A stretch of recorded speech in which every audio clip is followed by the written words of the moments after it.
Hello, everyone. Good evening. We are here post Liverpool v Manchester United, literally about 10 minutes after the match is finished. I am Nathan, the Man United supporter, the Gary Neville in this equation, and obviously Darragh. How you doing? How you doing, Jamie? It was I don't know, it was a pretty, I'd say, eventful 0-0, but at the end of the day, I don't think much really came out of it. Does that make sense? I think that's a contradiction. I think from a Liverpool perspective, yeah. I think from a United perspective, all week, as I said on the main podcast, which go back and listen to first, for our preview of a match that has already happened. Mm. Uh, there was several pundits obviously saying that United are in a false position and things like that. And I think one thing that comes out of it for United is that we're not. We're kind of on par with Liverpool, Yeah, I think you definitely created a lot more than you usually do against us, especially the last time we played at Anfield. especially considering I don't think Bruno had a very good game Oh, he was again. pretty bad, wasn't he? Yeah. Yeah, he was a little bit, and he got all sulky when he got taken off for Greenwood. But like one thing that I was happy about, this isn't going to be in any sort of order, by the way, for anyone listening. We're not going to do like a structured breakdown. I think it's just as the thoughts are coming to us, we're going to say them into the Yeah, it's microphone. pretty raw Like at the minute. Ollie's two changes, because obviously we need five, were both strikers, which Yeah, you wouldn't really expect at Anfield. Some like a lot of time you'd think, oh, 10 minutes to go, let's get Matic on or let's get Bailly on, but no, he brought Mason Greenwood on. yeah. Did Mason Greenwood get a touch in the end? No, No. no. Like It was I'm a sure bit he's got. strange. It was a bit late to bring him on, I thought. If he was going to bring him on, like.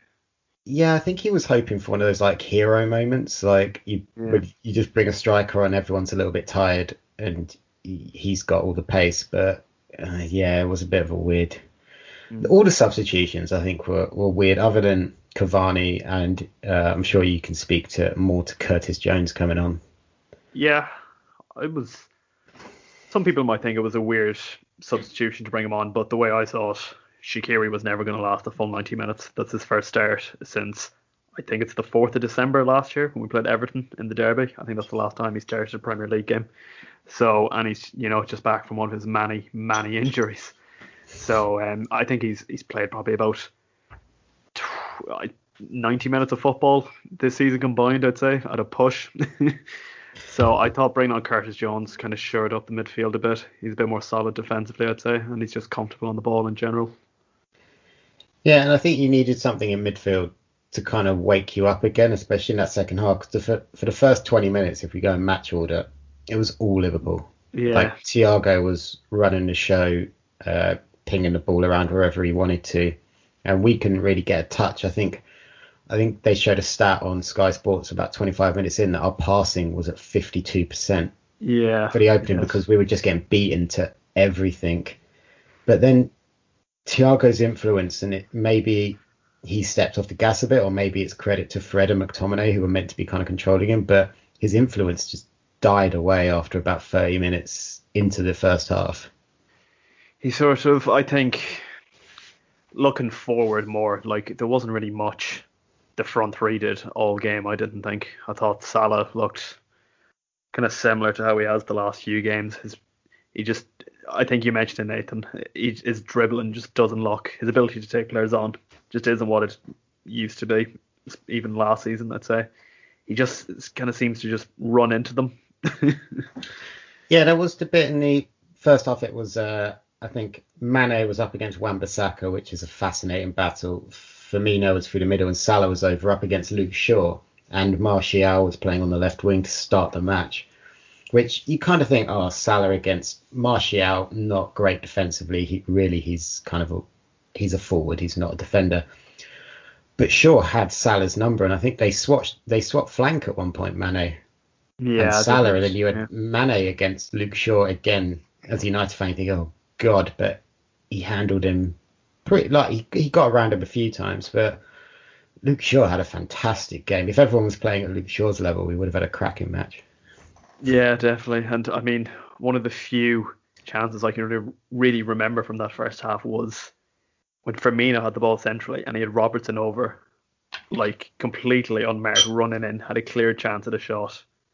And strangely, Firmino usually is the most unselfish footballer you'll probably ever see, especially in this team, compared to Mane and Salah. But he had a few chances there at the start of the first half, but just none of them really came to anything of note. Like, he had a chance where he was kind of one-on-one with Maguire with a chance to get a shot away, and he was going to hit it straight at Maguire. I just don't think it was a great game in general from anyone in the front three. Yeah, and I saw a stat before the game that Salah, Firmino, and Mane, they've only scored between them 2 goals against United, isn't it? Yeah, both at Anfield. Yeah. Yeah, which like that stats don't really mean a lot, but it does seem like such a strange thing for them to have, that Rashford on his own has scored more goals against Liverpool than all 3 of them have against United. And so does Shaqiri. Yeah, Shaqiri's got a few as well. But I mean, the first half, there's not a whole lot from a United perspective to talk about. There's the Bruno free kick that at the right camera angle kind of looked like it went top corner. I think everyone kind of for a second thought, oh my God, he's put that. And other than that, we had nothing. We didn't even have a shot on target till the second half. And I can't really remember a Liverpool chance from the first half that's clear as day. And I just watched the entire match. Yeah, no, I think it was that one chance with Robertson coming in on the left, but he wasn't even played in. No, I can't think of anything either. Yeah, so not great. Nothing of note happened in the first half. Then second half, things did open up a little bit more. Cavani came on the 61st minute for Martial, and Cavani instantly changed the game. He's a very different. He's a conventional number 9. He's a proper striker, which made him the only one on the pitch for the entire match between the sides. If you can call Origi a striker. I don't even call him a footballer these days. When he came on, I was just thinking immediately flashbacks. I mean, I was only about 2 at the time, but Diego Forlan playing against Liverpool at Anfield, Jersey Dudek. But both beautiful Uruguayans. Yeah, they are, aren't they? Lovely head of hair on the two of them. Don't know what they eat down there, but food, I imagine. Yeah, but I mean, I'd say the best chance that's come into my head was probably Thiago's long shot on De Gea, which was never going to bother David De Gea. Comfortable, and De Gea had a good game. Like between De Gea and Alisson had actually ended up having more to do, but De Gea. Actually, he might have had a shit game for all I know. He didn't have to fucking do anything. Yeah, he didn't. He might have been sick the entire match. It's kind of weird. You said yourself, Nathan, Liverpool sort of dominated the opening 20 minutes, but they didn't. Very similar to the start of the second half against Southampton, just didn't create any opportunities at all. Whereas ye at least were creating chances. I remember Pogba had one that if he hit it literally anywhere except for where he hit it, it was almost a guaranteed goal. It was a bit of a snapshot, and we had the Paul Pogba chance, and we had Bruno. Well, it looked like a tap in, but Alisson, he is in like United fans will probably hate me say, but he's the best goalkeeper in the league by a mile. Oh, if you think so, Nathan, that's fine. Yeah, and he's the best goalkeeper. Well, he's up there with the European greats, so Neuer and Ter Stegen is doing all right. Oblak, Oblak, how do you say it? And he's right up there. But the Bruno tapping, like, it just needed a bit more height. But that's not because the shot was bad. It's because the goalkeeper read it so brilliantly. Yeah, and his leg was already there almost before Bruno even made contact. Like, he just read it. Yeah, when you see it on the replay, you see Jordan Henderson leave it, and I just think, thank God. You know what I mean? Yeah, and I thought Fabinho and Henderson did well. Like, they did look a little bit shaky, but partly because I don't think we ran at them enough. I think when Rashford got kind of going, he caused problems, and Cavani caused problems just because of his movement. Yeah, I think Fabinho had a very solid game. I'm thinking of who was it he blocked the chance of? Sort of like, they ran near post in the second half and Fabinho covered with, I think that was Fernandez, was it? I think it was Fernandez, yeah. And the way he turned to manage to get across to stop Yeah, Rashford it getting was shot Fernandez, away. yeah. Yeah. And Fernandez, he has had a few, two or three dodgy games in a row now, which let's consider the guy had perhaps one of the best years uh, for a midfielder in front of goal and everything, perhaps the Premier League has seen. Yeah. Outside of thinking about the Yaya Toure season, was that 13-14? Yes, it was. Yeah. Yeah, and players like that, he might not have been quite at that level, but he wasn't far away. But there was one point where he picked up the ball and he was up against Trent Alexander-Arnold, and he like reacted like Jesse Lingard would have. Just like he Just just started dabbing. just ran and Trent Alexander-Arnold blocked it brilliantly. Trent, who considering what a nightmare he had last time out, he looked pretty solid today. Like he'd probably been screamed at by Klopp, but he had a good game. But Bruno, look, I really feel like he perhaps should have come off a lot earlier, and we should have either pushed Pogba up into that 10 position or across into that 10 position, or bought on Van der Beek or just bought on Greenwood earlier, because he wasn't creating a lot. Old Bruno. Yeah. I mean, I don't watch them week in week out, but I'd say based on the performance I saw, probably one of his worst games for Man United. I think so, and I think maybe because he is a bit of a machine. He likes to play. There was that interview for the official Man United podcast, where he spoke about when he got arrested for a game and he was genuinely pissed off. But maybe because this is going to sound a little bit disrespectful and it's going to come back to bite me probably, but we're away at Fulham next, which Fulham have been playing really well lately. Like they got that draw against Spurs. They've been picking up points here and there, but maybe Bruno could be rested for that game, and we could actually just give Van der Beek a chance at 10 and let the guy kind of recharge a little bit. Yeah. I mean, yeah, when you think about the amount of football he's played in the, I suppose, calendar year, he seems to have played every single game since he's joined. He has, and I think that part of it's going to be when someone's playing so well, why rest them a little bit? Why take them out the side when the side's gelling so well? But that's probably for the next podcast after we've lost to Fulham. But I mean, the way United set up was a little bit weird. Yeah. As Speaking well. of not, taking out players, trying to rest them, when you first saw Bailly was on the bench and Lindelof came in, what were you thinking? I thought it was a weird decision, but when you actually take a little bit of step back and look at Eric Bailly's career at United, there was that thing not long ago where it was either after he played 3 or 4 in a row, and I can't remember which one it was for the stat, and it was the first time he had achieved that since 2017. Right, yeah.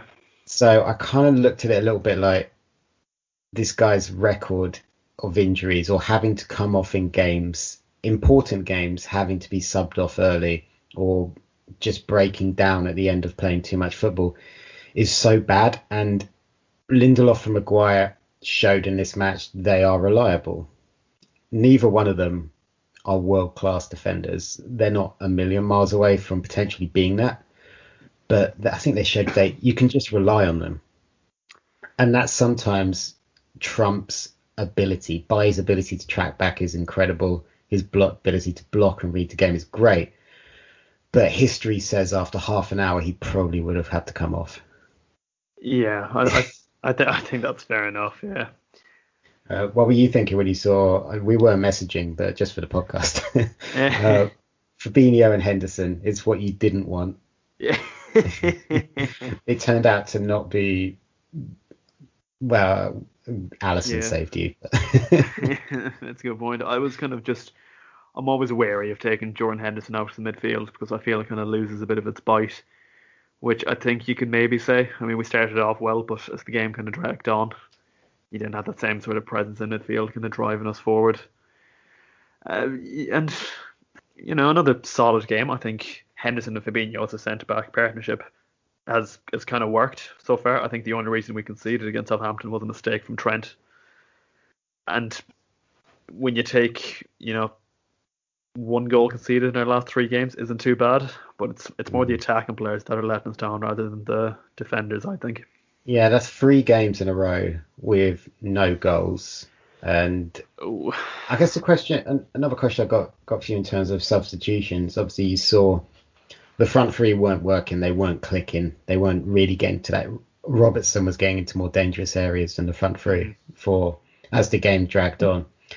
And you got Minamino, you've got Origi who obviously brought on, but you got Oxlade-Chamberlain on the bench as well. And we didn't see either of them or Klopp kind of switch things up a little bit. I know you could say Origi, he's kind of a bigger centre forward, but his form outside of being a bit of a cult hero, does it really justify to be picked over perhaps Oxlade-Chamberlain or Minamino? I think Oxlade-Chamberlain's had his chances the last 2 games. He started against Southampton and he came on against Newcastle and he just didn't really do anything of note, I'd say. I don't think he justified playing in this game, which is why I was more than happy to see Curtis Jones come on. But Minamino's a weird one, I guess. Maybe it's the lack of Manchester United are just full of big lads in general, aren't they? Just yeah. It seems like every single one of them is at least 6'2", and I suppose if you're bringing on Minamino, who's another, I don't know, he must be 5'8", 5'9". Maybe Origi's more of a presence up top, but he hasn't been in great form all season. No, and he has also barely played. But I mean, before we talk about who Liverpool have coming up next, spoiler, it's us again next weekend at Old Trafford this time, so it's going to be a different game. Let's talk about the league position slightly, because the point is better news for United than it is for Liverpool. You guys are now you're down to third, playing the same amount of games as Leicester, who are above you and us, and Spurs, you're a point above them. Man City kick off in 25 minutes at time of recording, and they can leapfrog you and push you down to fourth. Everton have a game in hand, a win against Aston Villa, which that's not the easiest game in the world, as this season has shown. Could also put them above you, which means potentially you could be outside the top 4. Yeah, it's kind of ridiculous when you say it like that, isn't it? And the fact that we've only lost 2 games all season just doesn't seem real in a way. Just so many draws, especially lately. You could, at least with the draws away from home, you could back on Liverpool always winning at Anfield. But that's 2 games in a row now we failed to win at Anfield. So, it feels like forever since we last won a game.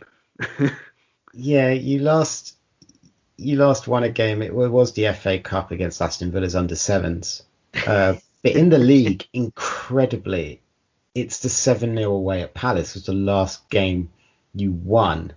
And that was the 19th of December. So long ago. I was still at work back then. I still had the purpose. Since then, it's been a 1-1 draw with West Brom, a 0-0 draw away at Newcastle, a 1-0 loss away at Southampton, and now a 0-0 with Man United. So, I mean, it's not a lot of games for the amount of time that's passed. Yeah, especially this time of year. You kind of tend to be playing every sort of 2 days, don't you?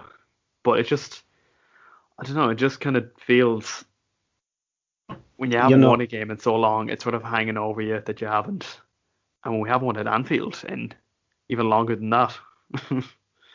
Yeah, your last win at Anfield was the game. Yeah, it was the game before Palace. It was the 16th of December, a 2-1 win over Tottenham. That's over a month ago now. Yeah, it is a bit mad how quick the games are coming. But I think for me, something that I noticed with Liverpool is just there is a lack of depth there. And we are in the middle of the transfer window. And I know part of that's because Jota's out. Yeah. Van Dijk's out. Tsimikas, not sure who he is, but he's apparently injured. Matip, not sure who Keita is, and Joe Gomez are all out. But that's not, other than Jota, that's not a lot of players in the front line when things aren't going right. Do you think, you're in January, do you think maybe Klopp could just dip in and get another option? I mean, this time, well, maybe not this time, a month ago, I think Jota's been on since maybe like the 6th, 7th of December, something like that. But at the start of last month, we'll say, we had on the bench Jota, Shaqiri, Minamino, Oxlade-Chamberlain, Origi. Like, I think that's strength enough in depth, but when you take Jota out, he seems to be the only one out of that group who can actually score a goal. And from what I remember, I'm pretty sure he gets injured Midtjylland away, the final Champions League game, and the game after that was the Fulham draw, which kind of seemed to start the bad run of form, if you want. Yeah, it was the Midtjylland game, which was away. Drew 1-1 in that, but it was kind of a nothing game. Since then, you've played 1, 2, 3, 4, 5, 6, 7, 8 games now. You've won 3 of them, but one of them was against Aston Villa's under 5s. And and there's also, other than the Crystal Palace away 7-0 win, that does look like a bit of an outlier when you look at the rest of the results, taking away the 4-1 win over Aston Villa. But I'm just not going to count that. Cheers. No, yeah, I know. At the time, we were just off the back of beating Tottenham, who were, at the time, it seemed our only title rivals, which is ridiculous to think about now. Yeah. Tottenham being title challengers. And then to go away to Crystal Palace, which, football cliche coming here, it's a tough place to go. No, I always expect we were going to win it. But when you win an away game by 7 goals, it's a very good look. But since then, no wins in the league. Haven't scored in nearly a month. Yeah. I've scored once since that game. What do you, as a Liverpool fan, what do you actually put the lack of threat going forward down to? Lack of threat's the wrong term because there's plenty of options there, but yeah, I think, why is the ball not in the back of the net, basically? Again, I think it all, I don't want to keep going back to this guy, but I think it all goes back to when Van Dijk gets injured and then you're taking Fabinho out of midfield. I think that alone is a big indicator, weakens the midfield significantly. But then when you're playing Jordan Henderson as a centre back, Henderson's usually in the 4-3-3, he plays the 8 on the right hand side, and he's usually good cover for Trent Alexander-Arnold, and gives him the freedom, if you want, to run forward, run to his heart's content. Yeah. And it was just, what we were so good at was just getting the ball into the box as much as physically possible. It had happened on both sides. The ball would go out wide. They'd get their heads up, the fullbacks, whip it into the box. And usually Mane seemed to always be there to get a header for you, or at a drop to a Salah or someone. But when you take out the sort of cover that I think Henderson gives Trent Alexander-Arnold, less, and with Fabinho now at centre-back as well, the sort of the defence from the midfield is kind of, I don't want to say non-existent, but it's definitely nowhere near as strong as it was last season, even at the start of this season. And when you look at the defence we played today, Thiago, Wijnaldum, Shaqiri, doesn't scream defensive, does it? No, there wasn't a lot of defence there, which is why you started so quickly out of the blocks today, which for some reason a lot of United fans, we don't just want to be super negative on Liverpool there. There was things with United as well, because we didn't start particularly well, we didn't pass particularly well, but I do think there was a bit of negativity at half time from some United fans who were kind of criticising the way we were playing, as if just because Liverpool have some of their key players out, we should kind of stop defending against like that front three. You've still got, they might not be in great form, but it's still Thiago controlling the ball and pinging it around to Mane, Salah and Firmino. You can't just because they got slightly weaker defence, you can't switch off from that. And we got way more defensive back line, like Trent Alexander-Arnold and Robertson are incredible going forward, but not as defensive as Wan-Bissaka and Luke Shaw are. You're not going to get Wan-Bissaka doing what Trent Alexander-Arnold does, but I think once we quietened down Thiago, I do think we probably should have gone on and created a little bit more. And part of that was not having Cavani as an outlet. It was kind of Rashford who was doing his best, and Martial I don't think was really anywhere in the game either. Draw, fair result? I think it is, isn't it? I don't think we created anywhere near enough. We didn't really create anything clear cut, I'd say, in the entire game. I I don't think think you he did. had, I think he had chances. Probably the Pogba one being the main one. I think that probably should have been a goal. But I think 0-0 is sort of fair enough. Yeah, you sound more negative than I do. I don't know. Just when you have such a long layoff, like he played midweek. He seemed to be playing all the time. Yeah. We haven't played in about I think 8 or 9 days, and we did start strong, but we just kind of fizzled out. And when you're not creating nothing clear cut, it's kind of hard to get excited, if I'm being honest. Yeah. I mean, and looking forward to the next games, we got Fulham. Yeah, away at Fulham in, what date is it? 17th, in 3 days' time. You are at home to Burnley, so you got a chance there to kind of right the wrong. Although Burnley they've been playing fairly well lately, although it is kind of a mixed bag. You think we were defensive? Do you know Burnley? Burnley were the only team not to lose at Anfield last season. Well, there you go. I'm sure it'll be a chance for you to score a few goals. And do you know what's weird about the next the games coming up, Darragh? We're playing again in about 2 days' time. Yeah, you're playing Burnley in the league next. We're playing Fulham in the league next. And at the weekend in the FA Cup, we're playing you, and Fulham are playing Burnley. Oh, that's spooky stuff if I've ever heard it. Yeah, there you go. Find us a stat for the next podcast and when that's ever happened. But yeah, out past that though, you're then away at Spurs and then away at West Ham. And I include West Ham because they're playing really, really well at the minute. I'm just looking at the fixtures and I'm just looking at the days, like the rest days in between. And what I'm seeing is 4 days, 3 days, 4 days, 3 days, 4 days, 3 days. I am looking at that bit where you are away at Spurs, away at West Ham, home to Brighton, home to Man City, and then away at Leicester before you play Leipzig in the Champions League.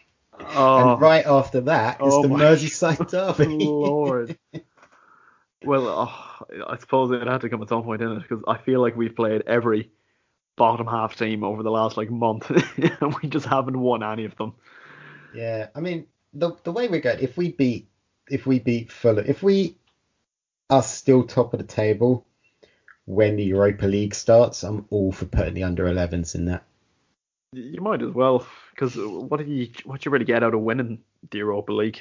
A trophy which we haven't had forever, and pot one of the Champions League, which means we will probably. Yeah, we could just win the Premier League. I mean, fuck it. Which one's easier? I don't know. I can't wait to go on Twitter after we've recorded this and see everyone going, Bruno goes missing in the big games. He's been poor the first year. Yeah, he's been rubbish the first year. He's not even there a year, is he? Because it's 2 days until the year anniversary of this game last season, and you hadn't signed him by then. So yeah. Yeah, but that's what Twitter's like. What a lovely. He can score 50 goals in a year, but if he doesn't score them against the right people, he's useless. If he doesn't score them before full time, it doesn't even matter. It's not bad. I think I can't remember the stat for Lukaku, but Lukaku against us, I think he had 1 goal against the big four in his entire time at United or something like that. Oh, I believe it. I don't think he ever scored against us. No, he didn't. No, but there you are. But I think that'll do in terms of summary. We don't really have a whole lot to say because it was 0-0. We were hoping this was going to be super excited, and we had all sorts of I had a party ready for if United won. I think Darragh was just going to laugh for half an hour if they won. And but nothing to say. So sorry, this wasn't super entertaining. Van der Beek didn't come on, so some things never change. Yeah, exactly. Him and Minamino are just gonna fall in love on the substitute bench. But as always, you can find Project Dits at Project DITS on the Twitter. Check out all the other podcasts affiliated. Come over to the Discord. You can find me at Nathan Greenaway if you want to talk to me personally. And you can hear more from me on other podcasts at Rogue_Opinion. Darragh, where can the good people find you? Just in a flood of tears in my home house. No, Twitter at Gibbons_Darragh. Gibbons_DA or AGH. Oh, well, thank you guys. Sorry it was so. Well, actually, it's not our fault. No. No, it wasn't great. Don't watch Weird Match to of the Day. liven the mood, yeah. See you later, guys. Bye. Good luck.